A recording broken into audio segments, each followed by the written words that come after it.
Okay, we've seen how to make something move off the screen on the right and reappear on the left, or in the case of the Y component, move off the screen on the bottom and reappear on the top.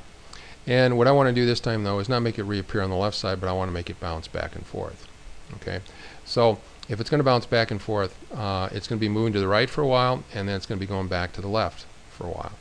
And so if my increment here is 3, I'm going to be adding 3 when I'm going to the right, but then I'm going to be subtracting 3 when I'm going to the left. And the easiest way to take care of this is simply to create a new variable up here. So I'm going to create a new variable called x speed, and I know I'm going to need one for the y direction too in a little bit, so I'll just go ahead and do that now while I'm here. Okay, and then down here in initialize, let's set x speed equal to 3. Okay, and then down here, instead of, here's another one of those magic numbers that you don't want to appear, so we're going to use x speed instead, and that'll get him to move across the screen. Okay, now this is going to work exactly the way it did before. He's going to go off the right side of the screen, he's going to reappear on the left side of the screen. What I want to do, though, is if he goes off the right side, which is what I'm checking for right here, if he goes off the right side, what I want to do is I want to change the speed from a positive to a negative. So if I add on a negative number, it'll keep getting smaller, and George will move back to the left. So what I want to do is I want to take x speed and I want to multiply it by -1. Okay, and let's run it now.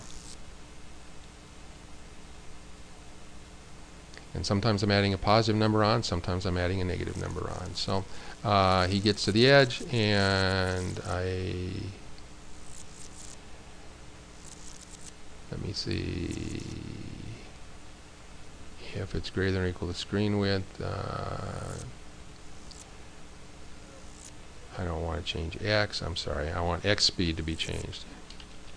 X speed equals x speed times -1. Now let's run it.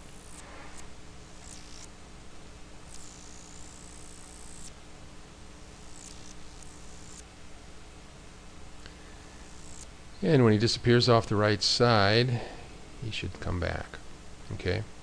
There's a problem here, though, too, and that is when he comes back, I'm not checking to see if he's gone off the left side, so he just keeps going in that direction forever. So we need to check for two things here. We need to check to see if George rectangle.x is less than or equal to 0, then we want to reverse the speed again.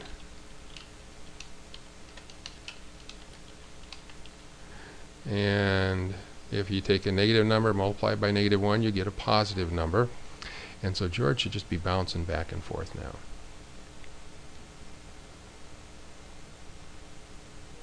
Okay.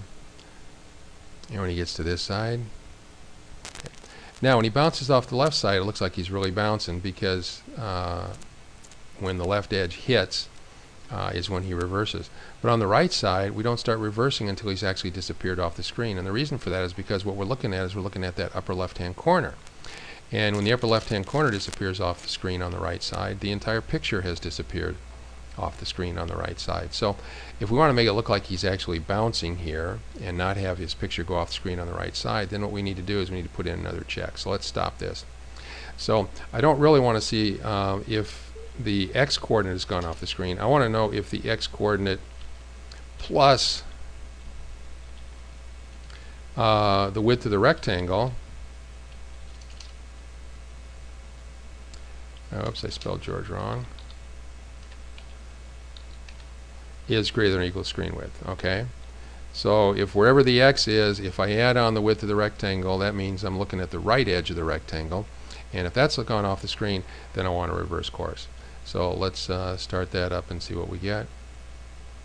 And George should bounce when the right edge hits this time, and he does. Okay. And we can do something similar in the y direction. So let's uncomment this code for the y. And instead of adding 1 to it, I want to add on the speed. So we'll do plus equals, and it's y speed. And I did not initialize y speed up here, so that's something also should be initialized. and we'll make it the same, but it doesn't have to be. And if I've gone off the bottom of the screen, now he's going to disappear on the bottom. So I want to know if that plus George rectangle dot height is greater than or equal to screen height. Then I want to reverse the speed, and this time I'll get it right.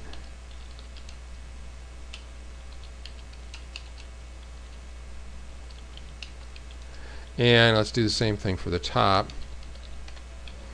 If the y, and again on the top I just need to check see if it's equal to 0. If it's less than or equal to 0, then y speed, whoops, equals y speed times minus 1. Okay, and we can run that now. And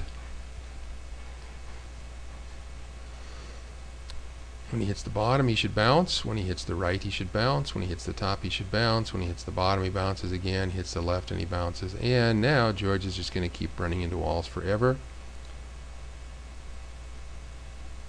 And that's how you make sure that something stays on the screen. Okay? So this code, let's stop the program here.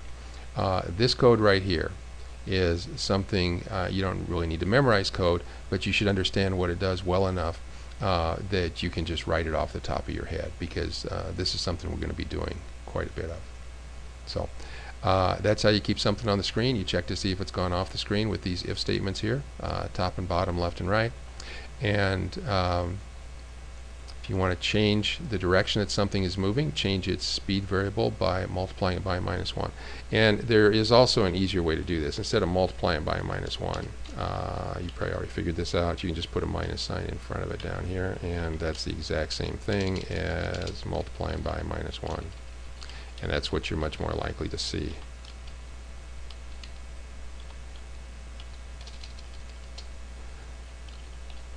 Okay, and we'll stop the video there.